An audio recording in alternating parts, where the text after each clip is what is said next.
My name is Christine James, and I'm the managing editor here in the WATD News Department.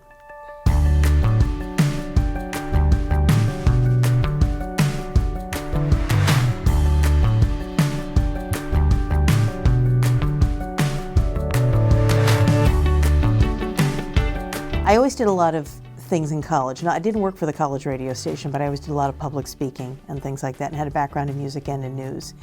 And when I first got married, I lived in Corpus Christi, Texas, and there were not a lot of opportunities for people unless you were in the petrochemical industry, which I was not. And it was funny because I was really interested more to be a writer than somebody on the air, and I'd actually had an offer in college for a TV writing job, but I didn't want to drop out of school and take that. So when I moved to Texas, NPR had just opened a very big outlet down there. It was a 100,000 watt station. And I went over to the station, and there were no women on the air. Remember, this was the 80s. It was a different time, and it was South Texas, and I was a Yankee. And I went over there. I auditioned for a job anyway because I knew that I could bluff my way into a job because I always had a good voice. I knew a lot about music, and I had experience with news. So I went there and I spoke with them. They said, "Oh, you're very nice, but we really don't have any women on the air here." I was like, "Okay." But I'd always remembered something my mother had told me. She said, whatever industry or business you want to work in, get yourself in the door and let them see who you are and how hard you work, and then you can start asking for things. So since it was an NPR outlet, I thought, well, they always need volunteers, on all those fundraising things. So they happened to have a big fundraising drive coming up. So I went in there and I was answering phones. The second day that I was volunteering, they got one of the guys who did I guess their midday show, who had, I guess, some kind of a substance abuse problem, and whether it was alcohol or drugs, I'm not sure, didn't show up, and they asked me at the last minute, "Can you fill in?" "Oh, sure." So I went on the air, and we kind of winged it, but it was okay. And the guy, 2 days later, the guy did the same thing. I filled in again, and then on the third day, they fired him and gave me his job, and I've never been unemployed since. I actually left broadcasting for a couple of years because a couple of guys I had grown up with had started a very successful clothing company. And I went to work for them. This was Chris and Bob Birch. You may know the ex-wife of one of them, Tori Birch, the fashionista. For a couple of years I worked for them. I traveled all over New England. I had a partner. It was a lot of fun. And then I had knee surgery and I was on the mend. And my neighbor, Everett Russell, who has passed away, great guy, was a volunteer here at the Talkie Information Center.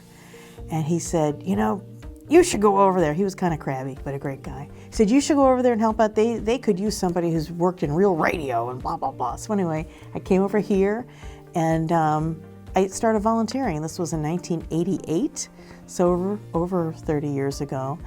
And I was here for a couple of months, doing some stuff while I was recuperating from knee surgery. And then I met Ed Perry, who owns WATD, and he lured me over to the dark side, over to WATD. And I said, yeah, I can come here. I said I'll stay 3 months. This October, I've been at WATD for 29 years. So I guess I've been drinking the Kool-Aid and it's worked out. But we get a lot of freedom at WATD, and it's not owned by a corporation. And I can have, and those of you who are regular listeners to the station know that I can have disagreements with El Presidente about what we should be covering and not covering. And people, I know that they laugh at it. Sometimes we get into it on the air. So a lot of creative freedom. I don't have someone saying that story can only be 45 seconds. I can do a lot of the long form investigation pieces that I like. And I have the freedom to do that. To me, that's worth a lot. There's been a lot of good stories, some very sad stories. I would have to say, working very closely with Ron Bersani, who was the former executive director here, retired now, of the Talkie Information Center. He was the driving force behind getting Melanie's Law passed in the state legislature to really take a more proactive approach toward drunk drivers, getting them off the roadways. That was personal because I knew Melanie and Ron and his family, but to see them come together to push for something that was so important, that affects so many lives, that was probably one of the most memorable things we've ever covered. You want to use your force for good. You want to shine a light on things. I don't want to say, you use it for good, not for evil. You're shining a light on an issue that, with everything we're bombarded by, people may pay a little bit more attention to.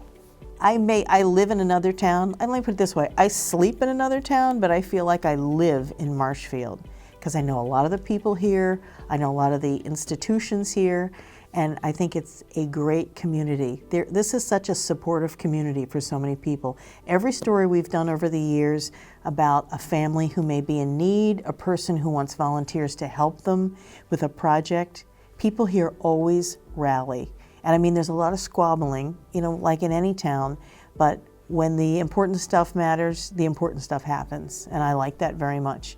It still has, it still has a very small town atmosphere to me, but I like that, and people are accessible, especially the public figures. I like that. I love my job.